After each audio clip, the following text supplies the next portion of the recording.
On peut commencer? Oui. L'opposition républicaine vient de tenir deux réunions, une réunion plénière. L'ordre du jour était évidemment l'examen de la situation politique, économique et sociale du pays. Et deux points essentiels ont été débattus. Le premier point concerne la réponse à apporter au ministre de la Justice qui nous a saisi d'un courrier proposant la réouverture du dialogue politique. Après un tour de table, un consensus total s'est dégagé autour de la réponse qu'il fallait apporter à cette lettre. Nous avons dit que nous sommes une opposition républicaine, une opposition qui estime que le dialogue a des vertus en politique et qu'il préserve souvent la paix et la cohésion sociale.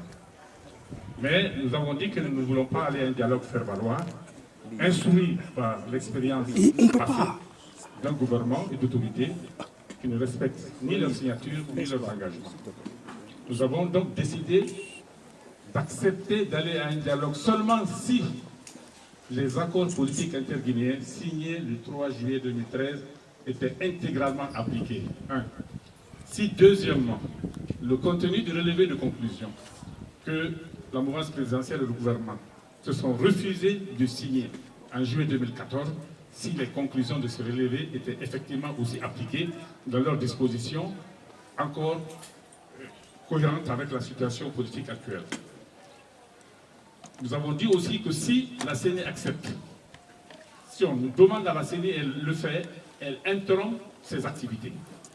Et également le chronogramme de la discorde qui a été publié le 10 mars dernier et qui occulte l'organisation des communales en 2015 était purement et simplement annulé. Si ces conditions que je viens de citer étaient effectivement remplies, l'opposition accepterait de discuter d'un cadre de dialogue et de points à débattre lors de ce dialogue, c'est-à-dire que l'ordre du jour pourrait être débattu et convenu. Si ces conditions étaient effectivement réunies, nous accepterions de nous retrouver autour d'une table. Mais dans l'entretemps, nous avons donc décidé de mettre en œuvre les dispositions que nous avons déjà arrêtées depuis le 6 mars dernier, où nous avons publié une déclaration, renforcée par la déclaration du 23 mars à Paris.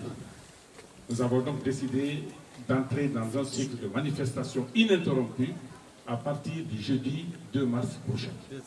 À partir du jeudi 2 avril prochain, c'est-à-dire dans 3 jours. Ces manifestations vont commencer par une journée ville morte et vont continuer jusqu'à ce que l'entièreté de nos revendications soit satisfaite.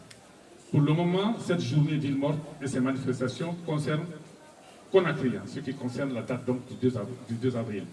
Mais ces manifestations vont s'étendre évidemment à l'intérieur du pays et nous ferons en sorte que ce gouvernement et cette mouvance présidentielle respectent la Constitution, respectent les lois de la République et respectent les droits de l'opposition républicaine, ainsi que leurs engagements et les dispositions qui font l'objet d'accords politiques. Je vous remercie. Merci.